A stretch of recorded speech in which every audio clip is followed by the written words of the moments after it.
This is a Rogue Media Network podcast.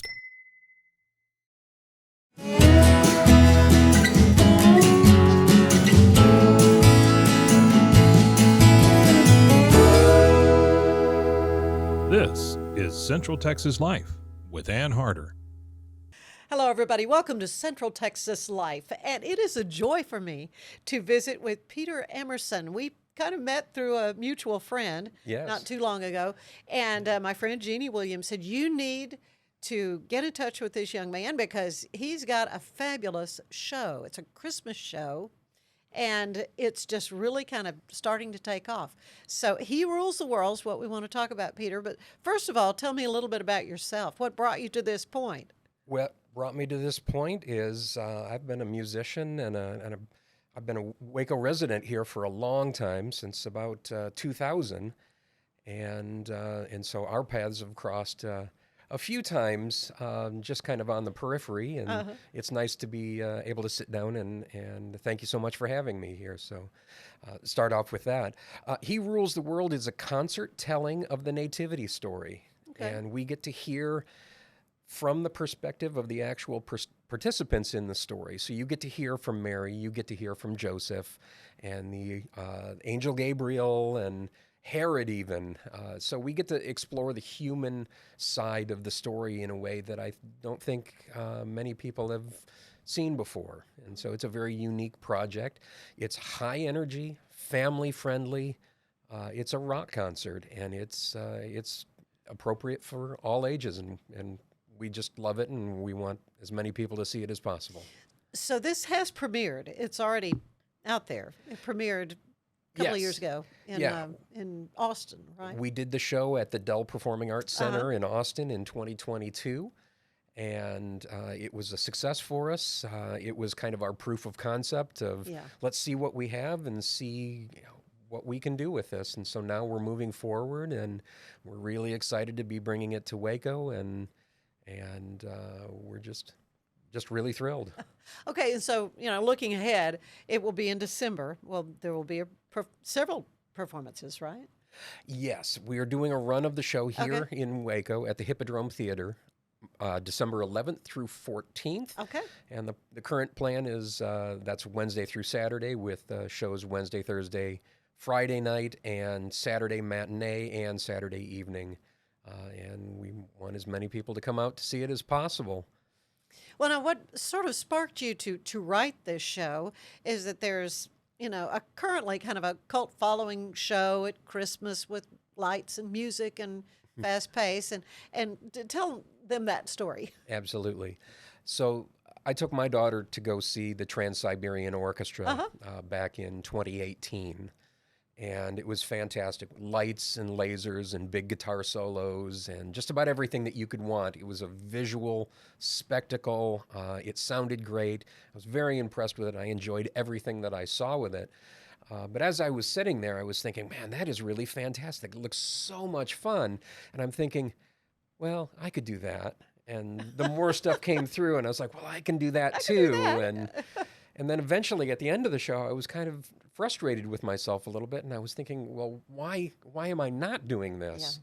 Yeah. And the biggest thing about Trans-Siberian that stuck out with me, even though I just love it and I would go back and see it again and again, is that their Christmas show really was about the spirit of Christmas and not really about the actual Christmas story. And so I set out to take my writing skills and my musical skills and put them to task in creating He Rules the World to actually tell the story of the birth of Christ.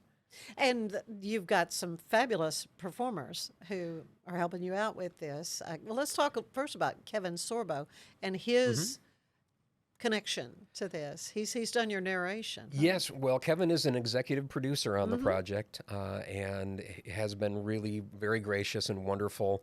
And we were connected to Kevin through our producer back in 2022 and showed him the project, and we're fortunate enough to get a Zoom meeting with him where we thought we were going to get maybe 10 minutes with him to talk about the project, and we ended up talking with him for over an hour.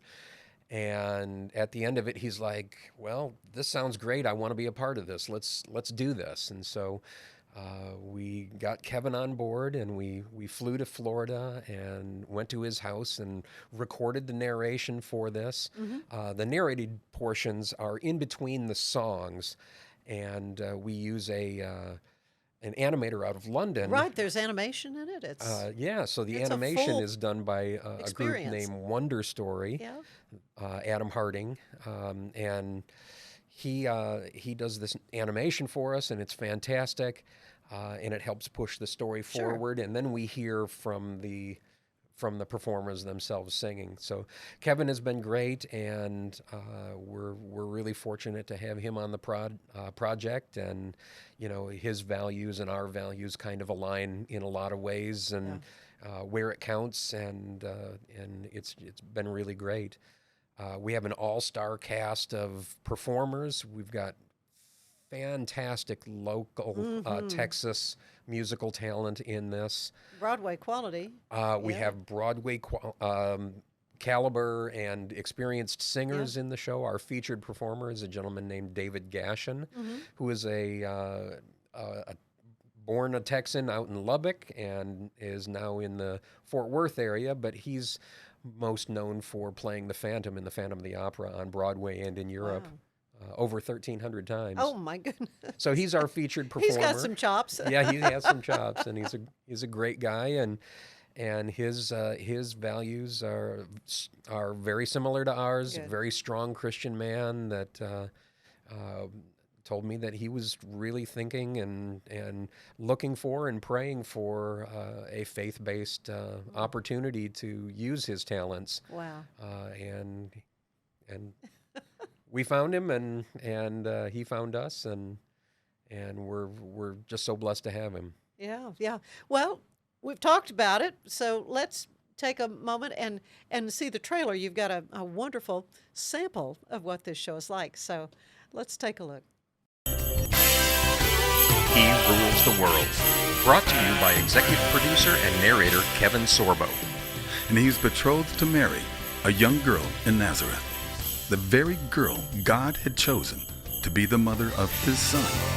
He Rules the World is a high-energy rock and roll production of the greatest story ever told. And it's all inspired by the Christmas music you love. On this silent night, this whole Meet Mary and Joseph as they wrestle with God's calling.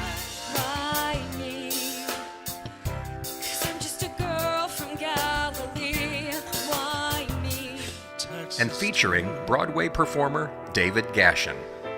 I found a love that consumes me. Oh, Mary, what have you done? From the prophecies of Isaiah to the family fleeing to Egypt to escape King Herod's plan, My reign shall not and their return to Nazareth after Herod's death. Witness God's master plan to reconcile us back to himself through the lives of two ordinary teenagers. This year, experience the true meaning of Christmas in this heartwarming and hope-giving production that the whole family will enjoy. He Rules the World.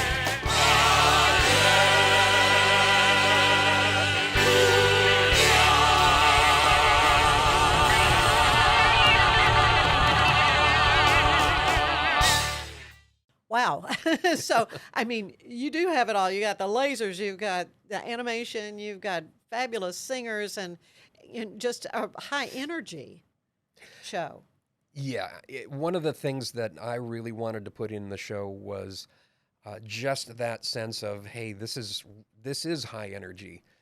There's great music in here, and the music borrows heavily on existing themes. Yeah, some familiar. Very, themes. very familiar Good. themes. So if you think of it, the hymns at Christmas are like stained glass windows. Each one tells a slight portion of the story. Right, So if you right. go to church on Christmas Eve, you might get, 3 or 4 Christmas hymns that you're going to sing at that particular service? That's not even really telling the whole story.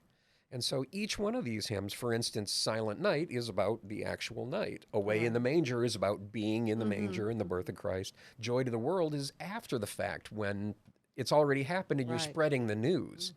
And then there's the darker side of it, the Coventry Carol, which is a carol that a lot of people probably aren't as familiar with. But it's lovely. It's so beautiful. It is such a hauntingly beautiful melody. That tells the slaughter of the innocents. Yeah. And so that's as much a part of the story as the birth is. And so I use each one of these hymns as a launching point in their respective parts of the story where they're originally intended to be used. And those launching points go into new material that are sung first person from Mary and Joseph and the angel Gabriel and Herod. Herod sings. Yeah, he played a role in the story. That's absolutely. For sure. Ask you a little bit about your background. You're a composer, arranger, jazz educator. How did all that influence your writing of He Rules the World? It really just gave me the tools to do it. The inspiration just hit me. It absolutely just hit me, and I just said, I could do that. I could do that. Well, not just that I could do that, but that I should do it. I should do that. I should do it. Right. And I really felt a calling to do that. So yes, my background is in jazz studies as a pianist and a singer and as a composer. I went to Berklee College of Music. Yeah. Prior to that, I was a pianist in the United States Marine Band. I was fortunate enough to work in Los Angeles for a while. I recorded a jazz CD there called It's UIC. And then ended up coming to Texas, went back to school at Baylor, Sikkim Bears. That's right. And got a classical degree in composition Did from you really? Baylor. Okay. And then I ended up going up to North Texas and doing a master's degree in jazz studies and arranging up there. Top flight. Both So- schools, their music departments. Yeah. So I've been around a little bit, and I've been used to using my skills to support other people's projects, and this is really my first venture to really go out there and support something that is mine, and really now it's just ours, and I just really view the project as being a ministry more than anything else because of the message and because of the need for it, and we've got a wonderful crew surrounding us, a wonderful cast. And So about how many people total are part of a show? Yeah, when you so do a it's run? it's myself and my wife Jennifer, and she is our executive producer. I couldn't have done the show without her. Really? I showed her the demo of the show after I got done writing it, and she said, "Well, we have to do this." And I said, "That's easier said than done." And she said, "No, really, we have to do this." And she really has made that happen, and it's been a godsend. And so, and she is still working on the show. She's at home working on the show right now. Really? As we speak. Drafting contracts, and she's a lawyer as well, so that's been having in-house counsel is very important. No kidding. Yeah, that's right. Literally in-house counsel, and she's been just fantastic and helping draft the contracts with the performers and the designers and all of that. So the core of the group is we perform with 10 people on stage. So it's not a huge cast. It's not a huge cast, no. 5 musicians and 5 additional singers out front that are singing from the perspective of the participants. Right. But then we have people like Matt Chauncey is our video director and stage director, and he's... because you've got a lot of technology in the mix. Absolutely. For sure. And then we have people designing the light show for us and implementing that, and so it really depends on the day of the week how many people are involved with this. But the core is myself and Jen, and then we have a dozen or more people around us that are helping with this as well. And of course, we're working with a marketing agency, 130A out of. They're awesome. My interaction with them has been wonderful. Yeah. Yeah, They'll do a been good job for you. very, very good. They just had us in Nashville. Yeah, tell me about that. You got to go to the National Religious Broadcasters Convention. Now, that's a big deal. Was something. That was a whirlwind. Yeah. And we put that together really pretty quickly. They floated the idea to us in January. Yeah, not long ago. That's when we first started kind of talking, yeah. And they said, this is kind of a crazy idea, but can we get you guys prepared to go to Nashville for some press interviews? And we're like, maybe? And we pulled it off, and Yeah. it was really, really great. So we were there for 1 full day and a half a day on either side of that full day, and we ended up doing 14 press interviews while we were there, and then came back the following week and did an interview with Fox News Online, and now we're fortunate enough to be here with you, and this is I'm honored fantastic. That the company you've been keeping, yeah. Not at all. Yeah, this is it's an exciting project, and it's really exciting to see something kind of at its infancy. But you have visions of this, really taking off and becoming something, that's a standard, that's a staple for Christmas. Absolutely. We want to get this in front of as many people as possible, as I've said many times. And in fact, people can go and listen to the show right now if they want. They can go to our website, herulestheworld.com. And once again, the show is He Rules the World, and the website is herulestheworld.com. They can listen to the show in its completion on Spotify or Apple Music, Pandora, any of the major streaming platforms, just searching for He Rules the World. We're on social media. We're on Facebook and Instagram at He Rules the World Show, and on X, formerly known as Twitter, at He Rules Show. So He Rules Show, yeah. So we're out there, and we encourage people to take a listen, and we sure hope that the Waco community comes out for us in December and sees the show.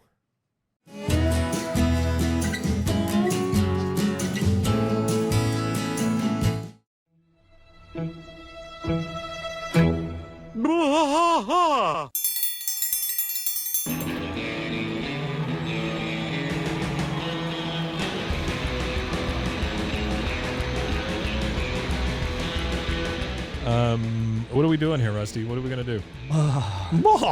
Yep, we're doing the King of the Hill Rewatch Podcast. King of the Hill Rewatch Podcast. Yeah, so we're going to go through one episode at a time. Come along for the ride with us. Come check it out. And give me a good like Dale Gribble quote to go out on. Wingo. Yeah, Wingo. Wingo. Wingo. All right. Well, join us for the King of the Hill Rewatch Podcast. Deep in the heart of Texas, that drinks his brew and he spits his chew. Deep in the heart of Texas, the TV blares but no one cares. Deep in the heart of Texas, here we go. Hey, I'm Blair. And I'm Brittany. And we're the host of By the Cover Podcast. We cover everything from mysteries, thrillers, romance, chick lit, and even some smut. Don't forget the smut. Yeah. We're so excited to get this thing going and share this with you guys. We've been talking about this for months, and it's finally happening. Yes. Special shout out to Rogue Media for helping us with this. For sure. For sure. You can find us on Instagram at bythecover_podcast. You can also find us on Facebook and TikTok, so don't forget to give us a follow on those too also. And we are so excited to dive into some of our favorite books and share those with you. We can't wait. Hope you love it.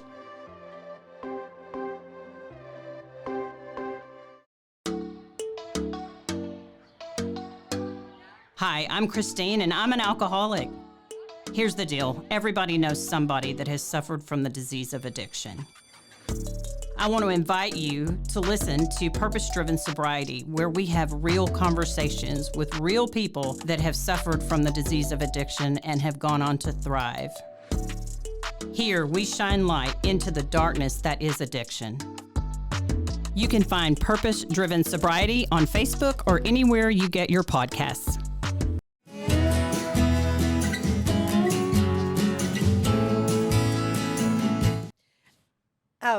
Want to ask you a few more questions.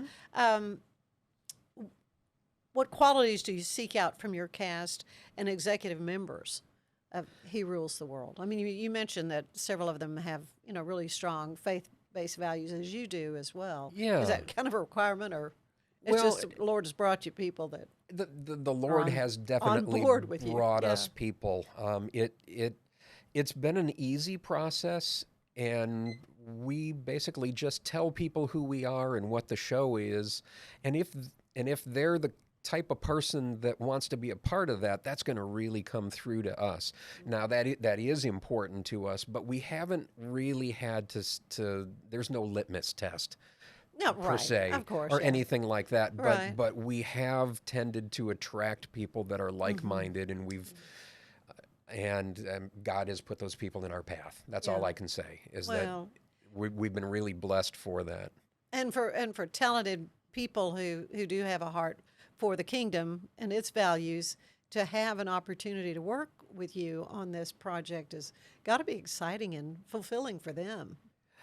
I hope so. Yeah. I think so. It's fulfilling for me, and I love performing in the show myself, and for future plans, we want the show to have a life. So we want to be able to do the show in 2025, and Yeah. eventually, much like Trans-Siberian Orchestra does, they have 2 units crisscrossing the country at Right, the same time.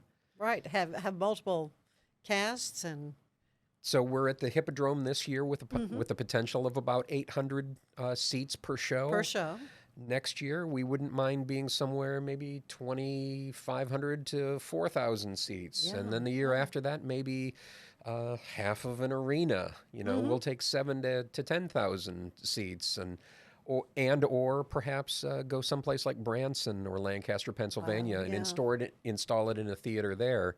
Oh, and have it be like a regular Have show. it be in residency for 6 or 8 weeks. Sure, yeah. And that would be great too. So we're really willing I to can go really where the see- show I goes. can see that in Branson for sure. Yeah. Yeah.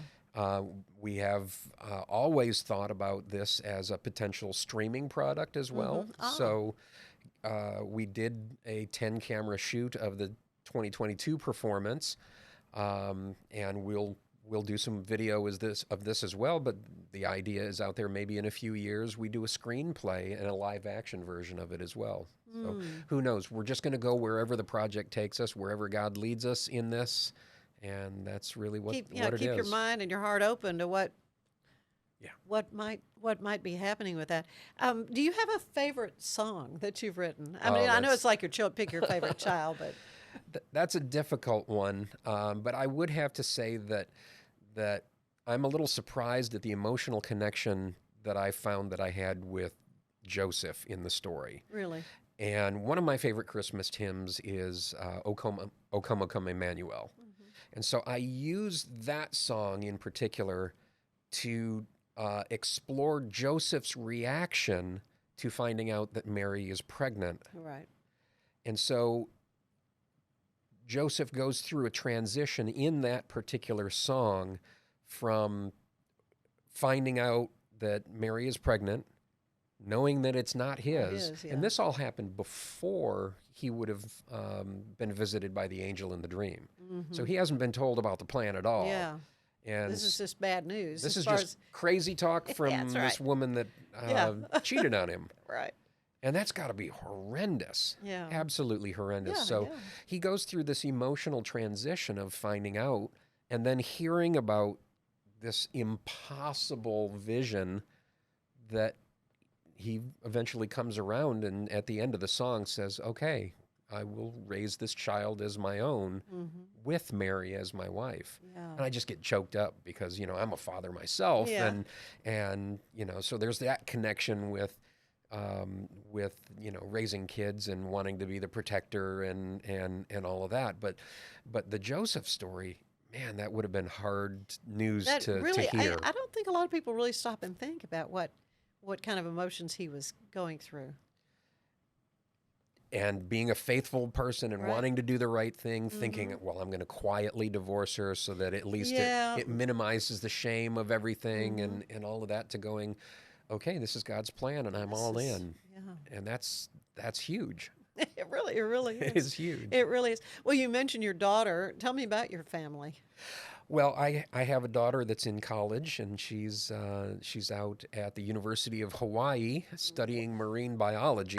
I was gonna say. And she's out there playing with sharks. Oh my! And now, she's what piqued her interest in marine biology? Well, we supported her very, very early on. We took her to SeaWorld, and she said she was just always curious. She said she wanted that. to be a dolphin trainer, and we were like, well, that's really marine science. And then that kind of stuck, and it stayed from like 3 years old till now. And so now she works for a shark lab and literally goes out and plays with sharks and does shark research. And she's getting ready to go to grad school after this next school year. And Is and it there in continue. Hawaii? Stay there or go somewhere? She doesn't know yet. Okay. She doesn't know yet. And we have a 9-year-old at home. Ah, and, pretty big span. And she is a handful, and she's very, very creative and just yes. I'm sure He Rules the World has played a major role in her life. What's her reaction? Oh, she sings everything Mom and Dad have been sings doing. every song in the car. I'll bet. And it's like her favorite thing. She always asks, "Can we put the show on?" And there it is. Well, and as you say, I mean, it is a full family show. It's, you call it a kind of a rock opera Christmas tale, but it is very, very family friendly. It's something that everybody will be singing along, and it's the young kids are gonna come away saying, "Hey, this was really cool. Look at all the spectacle of it," the adults are gonna say, "Wow." I can hear all of these Christmas themes in there. There's a lot of familiarity, and there's something for everyone, and there's no surprises on. It's so hard to find appropriate content for families to go to, where you have to worry about, do I have to really pay attention to what they're going to say, and if they start saying it, do I have to whisk my child out the door to? That's right. And there's none of that with this. It is just strictly just the source material is the source material, and that's the Bible. Well, Peter, I'd love to end these little chats with a questionnaire. It's similar to the one the late, great James Lipton would use on Inside the Actor Studio. Nice. It's my little take on it. What is your favorite word? My favorite word? Oh, gosh. I don't know if I have a favorite word, but I have a favorite phrase, and it is, "Do you want to?" And the answer is always yes. Okay. So when Jen just comes to me and says, "Hey, do you want to?" I'm like, "Yes." You already know the answer. Oh, yeah. Yeah, absolutely. Okay, good. What is your least favorite word or phrase, I guess? Maybe. Yeah. Oh, yeah. Just Maybe is non-committal, and it usually means no. Okay, that's true. What turns you on creatively, spiritually, or emotionally? Gosh. I mean, I know Trans-Siberian Yeah, show turned you on big time, but yeah, it did. I'm a process person, so I love the process of the project as much as the result of the project. So I just love being in the thick of it and just being in the creative process. I kind of view myself as a creative MacGyver type. So if you give me a box with a pencil and a couple of marbles and some duct tape, and I'll hand you back a show. Okay. So I think that I would say just the process is really what I get excited about. And anything that can attach emotion to a story arc. I can say I love the transition that a character will make. I love the differences in dynamics from softs to louds and from consonance to dissonance and the interplay between light and dark and all of that. And so if I can take any of that and apply that into music or really anything in the creative space. I just happen to use music for it. Yeah, music's your thing. What turns you off then, creatively, spiritually, or emotionally?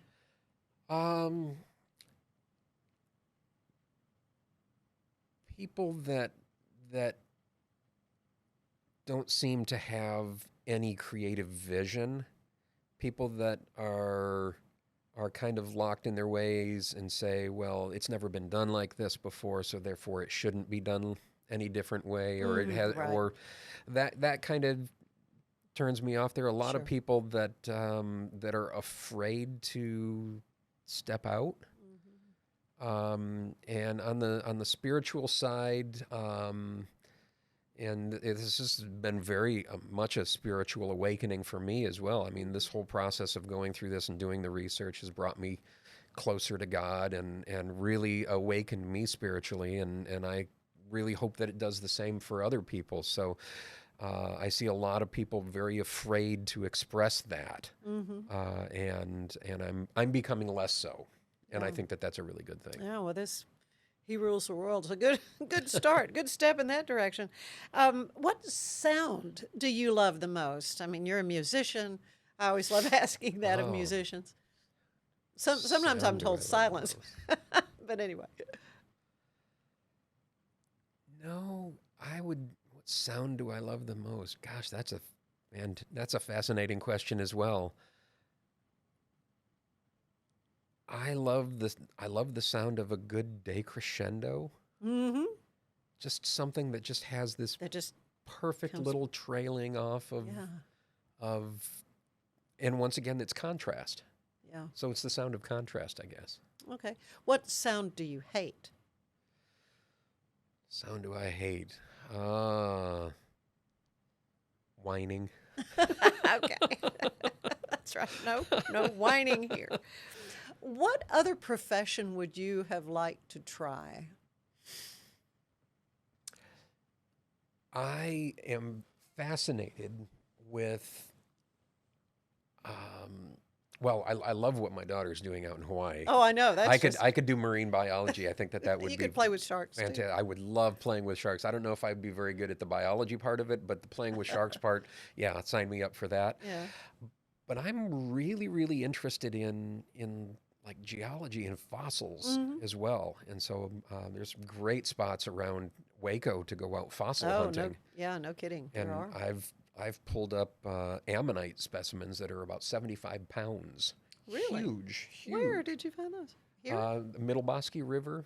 Really? There's a spot out towards Crawford that that I had been going to for years, and I take some geology pics out there and go out there, and I kind of know what to look for. And a friend of mine who has since passed, Terry, he was a geologist, and he took me out there the first time and said, look, this is what we're looking for. And it's just so peaceful to be out there in nature. Right. And, well, it's between and spend marine the time. biology and geology. I mean, the natural world. The natural world. You really seem to enjoy that. Well, what profession do you know you would not like to do? No, thank you.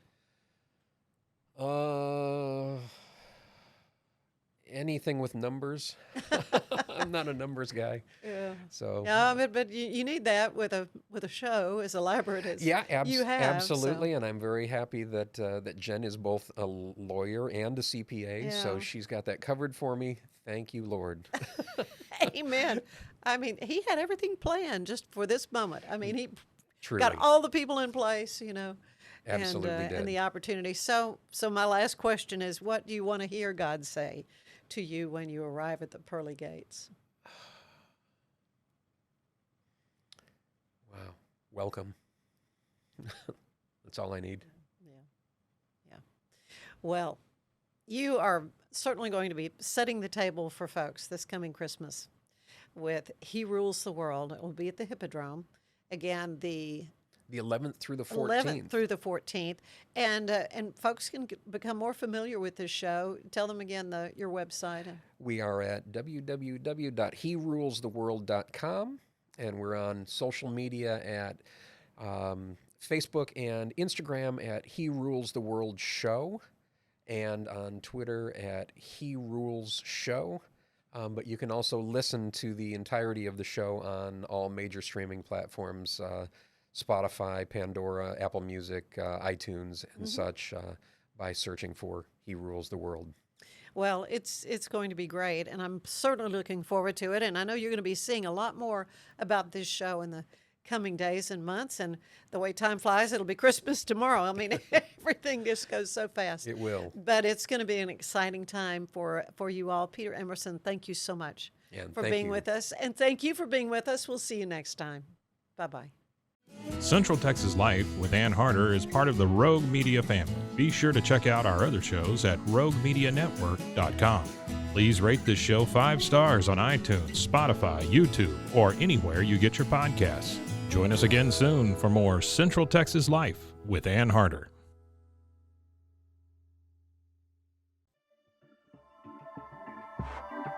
This has been a Rogue Media Network production.